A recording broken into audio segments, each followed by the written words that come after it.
the judge is getting pissed about my body language and me trying to object to what she's saying. So this dipshit judge calls the fucking DO into the courtroom. It has a court deputy, a DO, a detention officer, to come stand over me as a fucking but he was a fucking prick to especially the fathers, you know what I mean? And I wasn't the only one, because you could sit in the courtroom and see other, you know, other court cases, and he's a fucking dick to the fathers. So this judge in particular put this DO in my fucking face when he wanted to listen to my side of the story. The DO put his arms folded, standing right in front of me, ready to cuff me up if I didn't say what the judge wanted to hear. So long story short, keep your cool. DO standing above me. I'm finally getting my say in the thing, you know, my say against, you know, my objections on what she's trying to farce, you know, and say or whatever. Pull out my day planners, you know what I'm saying? I'm reading off dates, I'm reading off times or whatever else. I'm keeping my cool because I know I'm in the right.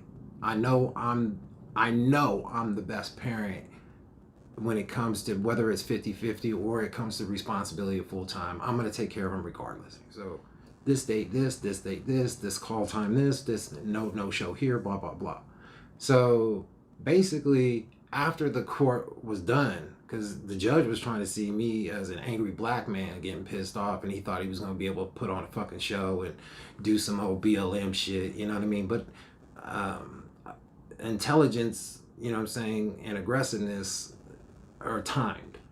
So I kept my cool, and the reward was, after the courtroom, the court appointed attorney for the kids was like, that was over the top, you know, that was a schmuck move for that he did, and we agreed. And then the DO, the detention officer, came out and was like, yo, I apologize, man, that's a civil, you know what I mean, I don't, you know, I'm a father myself, blah blah blah. You know what I'm saying? It really touched me, you know what I'm saying? But I never got a chance to tell the judge, fuck you, you know what I mean? You were bitch made and you're racist, you know what I mean? And I'll tell you that right now, and I hope you watch my videos, because there ain't shit you can do because you're retired and you didn't get voted back in. So, you know, fuck you. So as far as my new judge, though, I love him to death. Rule number 2 on what to do in court is make sure that you're organized. The last thing you want to do is be in court and have this great, you know, presentation and clarity about your case, but you can't find the paperwork, or you didn't serve her the paperwork, or it wasn't submitted as evidence, you know what I mean, or there was misdated or whatever. It could really hinder your case, especially if the judge cannot use it as evidence or proof, because you don't have it, or it's misplaced, or it was misfiled, whatever. So make sure that you're organized, and part of that organization comes with doing your homework. You're going to be fighting for custody of your kids one way or another, time for your kids or whatever. It's a job, and it's probably the most serious job as far as your legacy is concerned. So you need to take it very, very, very, very seriously. So do your homework. Make sure you're serving her properly. Make sure that you're following the court order as, you know, how it has to be done. You know, all that stuff. Make sure it's all done proper. As far as rule number 3, this is probably the most important rule as far as when it comes to success in court and getting your kids. The movie "The Hand That Rocks the Cradle" rules the world. The hand that rocks the cradle. That saying is on spot. The parent that is taking the kids to school and is at the parent-teacher conferences, and I mean not just taking them to school. I mean is the one picking them up at home from school, bringing them home, and they stay the night there, and in the morning they got to get them dressed and take them to school.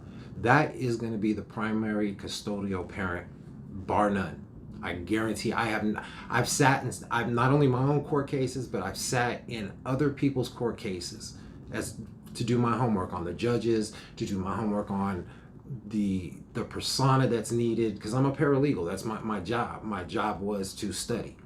So I studied, and Every parent that was the core parent, the custodial parent, is the one that is taken serious. It's the one that is the non-custodial parent that is on the goofy foot, that has to explain themselves. Why can't you be there? Why weren't you there? It doesn't matter what the excuse is. He usually has to make the excuse.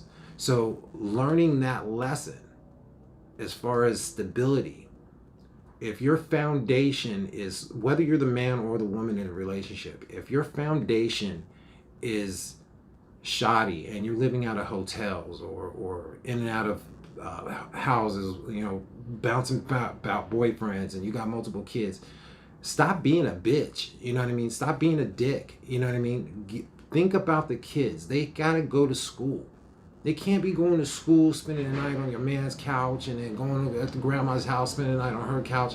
That's bogus shit. They have to have stability. As soon as I got the opportunity, because of instability, I enrolled my kids in school. And that was what made me successful and gave me ground to stand on as a black man in this slave court system. I'll probably lose subscribers or whatever, but poor people and people of color, they want you disenfranchised. They want you broke. They want you deaded. They want you not leaving a legacy. They don't want you to be that guy that comes up from the bottom, because the 1% and the guys that are up there don't like to share power. They don't like to share legacy. They don't want their daughters intermixing with your son going to their schools. So they keep you impoverished. If, as the father, and I'm speaking to you dads, if you want success, you want 50-50, you have to be there for the kids. That means rule number 3, foundation. Your mother, your sister, your brother, your other sibling, your father, whatever. My mom, my dad, my stepmom, my sister, my nieces, everybody's involved in my children's lives in one aspect or another. Do they all get them equally? No. My mother, who I take care of, actually has more access to my kids and necessity as far as engagement. I don't try to overstep. I stay in my lane. You know what I mean? I cook. I show my kids how to cook. I do videos on how meals I make. You know what I mean? I plan on doing more here in just a little bit. We got camping videos that I'm about to upload, stuff that we do together, so they have memories that are archived. I have 2 filing cabinets. I have one for medical records, dental records, school, all that for the shots. And then the other cabinet is for just the family court shit. The 3 things that you want to do to be successful is make sure you keep your cool, make sure that you are organized, and make sure that you are the foundation.